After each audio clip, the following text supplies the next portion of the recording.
Hey, everybody. Hope everybody's having a fantastic week and had a wonderful Thanksgiving. So we're back live here tonight, restarting our live broadcast. And hope everybody's getting ready for the holiday season, getting ready for Christmas. And there's always a busy time of the year. So do apologize for those that caught the last video. We're going to redo this one about are you ready for retirement? I had a mic problem and my microphone was not working. So all you got is a lot of video, but no sound. So I tested it tonight, so everything should be working. And hopefully you're hearing me loud and clear. So apologize for that. So, guys, welcome to those that are new to the group. Appreciate you guys joining. Those of you that have been around for a while, welcome back. So, what we do for those of you that are new, what we do here is we talk about retirement planning for Christians, general financial planning for Christians. And when we talk about retirement, we talk about both financial things and non-financial things because they have to work really in tandem and come together, right? We've helped a lot of people over the years, and hopefully we can help you. Hope you get a lot of information out of these videos and the content that we're posting. We also have some offerings that we do that we've worked with a lot of people from a retirement coaching standpoint to get their personalized plans in place. And are happy to share information about that with you as well. We've had some great success with customers. Because when we're talking about this topic of are you ready for retirement, there's just a lot of things people don't think about. And it's more than just, hey, what's your retirement number? What's that big number that you're supposed to reach in order to retire? Well, you got to have that number, but it needs to be broken down a little bit. But you need to be thinking about a lot of different aspects to get a full, proper plan in place. And what I like to do is put people through what's called a retire happy framework. And if you work through that framework, then you're much more likely to have a better success rate in retirement of achieving what you want to do in retirement and having your money last long enough. So, with that said, let's go ahead and dive in. Let me share my screen here. Pull up this document so you can see it and follow along. Here we go. Let me share this. So, what we're going to talk about tonight is just some basic things about are you ready for retirement, right? What are some things that go into retirement planning? And I think you may find that some of these things are just things that people haven't thought about. So let's get into it. Let me go over here and scroll down a little bit. All right. So obviously, decisions ahead, right? Choosing for your retirement is a lot of decisions to think about, and things that we need to account for. One thing, according to Yahoo Finance, Americans are delaying their retirement more than ever. And fortunately, one of the numbers is, as you can see here, 64% would retire broke because people haven't saved enough or planned properly. It's predicted another 19% will have less than $10,000. So obviously you can't retire on $10,000, but that's a pretty big percentages of the population, right? And then 78% of the respondents for the survey said they would have to continue working past their retirement age, whether that's full time or part time or whatever it may be. Um, and that may be fine if that's what you want to do in retirement and fulfill your time. We'll talk a little bit more about that in another session about retirement goals and how you want to spend your retirement time. But one thing I want to, before we dive in, is the thing I have underlined here is remember the only one who can help your older self is your younger self. So the earlier you get started, the better. If you get started earlier, you have more time to plan. You have more time to save up. Not to say, I don't want to discourage anybody because you can be later and still plan. No matter where you're at, you need to have a plan. And we're going to talk a little bit what those components comprise of. So this is a good every once in a while I'll do a video like this because it's a good stopping point or intro point to some of the newer people, good refresher to people that have been here for a little while, to talk about what goes into it. So we're just going to talk through some stats first, and then I'm going to talk through some of the different aspects. So another survey that went out, why do you anticipate needing to continue to work past the traditional retirement age? When this survey went out, and we say 65, it's really 67 now. There are still some people that are, going through that transition as the Social Security age change, but typically most of us now are, 6.5 to 67 when we can take it. So the number one thing up top is I won't have enough money to retire comfortably. And that's a big thing. That's one of the biggest fears in retirement is running out of money. We're going to talk a little bit, especially later on in one of our videos, about the 6 different risks of retirement and how you take those off the table. And that's one of the things we do in our programs is figure out personally for you what that looks like. How do you take those different risks off? So we're going to dive deeper into those different risks as we go through the weeks ahead. I don't feel like Social Security will take care of my needs, which is spot on. Social Security generally, on average, takes care of about 35 to 40% of people's income. Of course, the wealthier you are, the smaller percentage that is, because Social Security benefits get capped. And then another 49% says concerned about rising cost of healthcare, had unexpected situations. So there's a lot of different things that people are concerned about. The biggest thing, and that one thing we concentrate on, is obviously not having enough money for retirement. So how much have Americans saved? So look at this chart here. This is from um, uh, where do we get this from? So retirement savings from, okay, this is last updated in 2019. So it's a little bit outdated, but this is from the United States Labor Department, and some surveys that they did. But it's still pretty spot on. That's only changed about a percent or two. So 45% of people have not saved anything for retirement. 18% less than 10,000. 12% 10,000 to 50,000. So if you take the percentages, that's a huge amount of the population, that has under $50,000 saved for retirement. And that's obviously not sufficient. That's a huge amount. Kind of, you may have heard the term retirement crisis. There's just people have not properly accounted for their retirement. And one thing I want to talk about here, mention, see the bottom of the page here before we get in. Retirement today is not the same as our grandparents and parents. Um, Pensions only exist for about 12 to 13% of people, and those are even dwindling away. Even the ones that are there, the benefits are being cut. The way you have to plan for retirement is just different than it was before. So you can't just look at what our parents and grandparents did and think we're going to retire the same way. It doesn't work that way anymore. So there's a lot of different things that go into retirement planning. You break it down into some 7 key steps. Have a retirement plan, of course. You got to have a plan in place.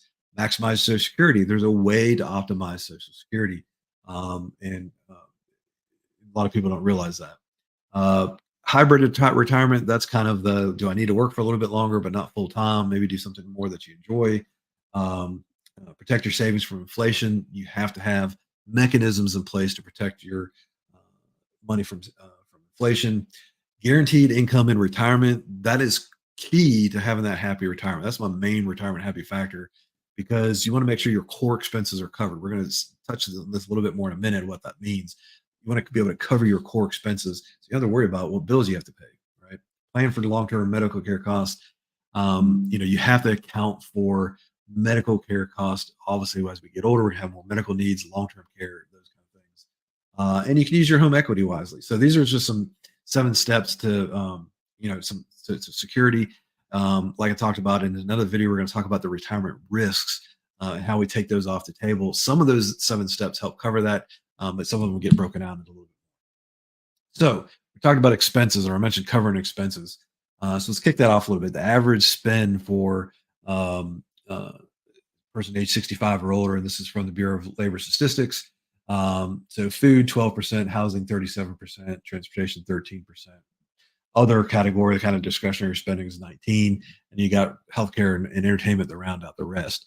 So that's on average. But when we're talking about those expenses, you need to categorize them down in. And when we're doing a proper plan, you got to put them into the proper areas. So what exactly are you saving for in retirement? And there's a little worksheet and there's a hierarchy that you can go through, but it's basically broken down into the needs, wants, and wishes, right? So if you look on this little pyramid, the bottom part, the needs, expenses for my needs and retirement. That's the core expenses. Mortgages or rent, utilities, groceries, the core basic living expenses. On the right hand side, you kind of see what kind of funds we're using to take care of that.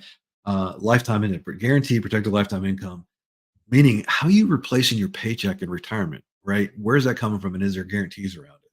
So, in order to have that peace of mind, that retirement happy factor, that I like to call it, that needs to be from a guaranteed bucket, right? If you're not worrying about where you're paying your bills, you're being able to sleep more soundly at night, right? You don't have to worry about that. Too many people don't have that. So that's where the core comes in. So core needs taken care of. Then you get into the wants, things that are going to make my retirement a little bit more comfortable, things that are above the core needs, things that I want to do, right? Maybe I want to, travel a little bit. Maybe I want to give to some charities or whatever it may be. things that are going to make my retirement a little more comfortable. Now that's kind of split. Some of that is covered by protected income, and the rest of it is probable income. In later videos, we'll talk about what that protected lifetime income is, what the probable income is. It's just different things that you're investing in, different things that are funding your accounts. Okay, and then the top part is wishes, expenses for my wishes of retirement, the dream pieces, the cherry on top, the dream pieces. So we kind of break your retirement into those three different phases or different segments, and fund them things appropriately. And they each need to be funded a little bit differently. All right, this is a critical chart, the retirement peak. So you have phase one that's growing, you got phase two that's protecting, you got phase three that's a spend. And I'll tell you right out of the gate that spend going on the downside, that distribution phase, the vast majority of people do not account for the distribution phase, and it's critical. How you handle your distribution phase could drastically affect how much money you have, how long it lasts, and what taxes you pay in retirement. So everybody has, everybody should think about the accumulation phase and how we're building our money up, but that's not the end of it. That's only part of the story. Okay. So on the allocation side or the accumulation side of that mountain we're going up, you put a plan in place. You figure out what your risk tolerance is and how to fund your different accounts and what risk levels you have. And you're getting that personalized rate of return based on all the criteria that we sit down and think about in a plan, right? So you're approaching up to that retirement side. And notice there's at the top part, phase two, is the pre-retirement and then the several years right after retirement. You have to protect your nest egg, right? When you're getting up to that top, you're still growing, you're still, getting good returns and those kind of things. But you got to start jumping into protective mode, because if you lose money at that point in the market, then you do not have the amount of time to recover. And then on the back side of that, okay, we're recreating your paycheck. Now we're starting on the downturn. There's a things called sequence of returns risk that if the market goes down, and you lose a portion of your nest egg in the first 5 years of retirement, it's virtually impossible to catch back up. You don't have the runway. And if you look at breakdown, you take the same portfolio, two different people, and if one portfolio took the hit early in retirement and one took the same percentage hit later in retirement, the person that took it later in retirement has money to last through retirement. It lasts a lot longer. Their money's spread out through the end of their retirement. Okay. I got sneeze coming on. Excuse me. Pardon me. I wish I had a cough button like they do on the radio. So that's called sequence of returns risk. Now, the funny thing is people are concerned about what are my rate of return? What's my median rate of return? You know what? In those two scenarios, in those portfolios, the rate of return is exactly the same. Exactly the same. But one ends up with more money and one has less, and they run out in retirement because it's when they took that hit. There's things you got to do to protect that, and there's ways to protect from that sequence of returns risk. It's a big, big, big thing that most people don't account for, and that happens in the distribution phase. Okay.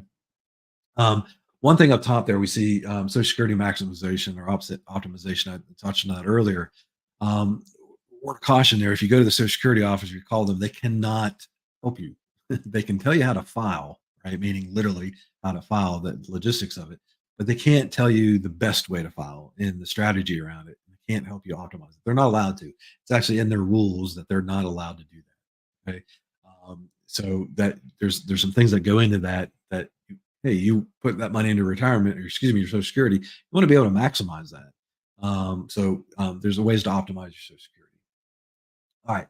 So this is kind of key. Most people think about accumulation of assets. What's one of the success factors? It's not the amount of your assets. Those assets can be lost, stolen, market crashes, whatever it may be. The success is not about the assets. It's about income. We shouldn't be thinking about assets as much. It's about income. How are we replacing our income in retirement? So we got to structure our retirement plan. We got to structure our investments. We got to structure the funds and types of investments that they're in to generate that income for you throughout retirement. So secure and guaranteed lifetime income, it takes some of those things off the table.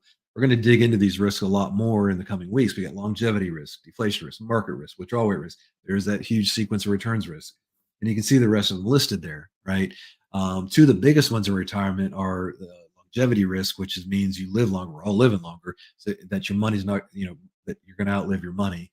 Longevity risk and then sequence of returns risk are two of the biggest risks that really can decimate retirement. And we want to make sure that's accounted for in the retirement plan that's personalized, right? Because everybody's a little bit different. It's not a one size fits all. All right. There's been a lot of studies out there about guaranteed income, and that's being the kind of the happy factor, if you will. There's just one of the things here from Time Magazine: securing at least one base level lifetime income should be everybody retires priority, at least if they want to live happily ever after. There's been articles in the Wall Street Journal.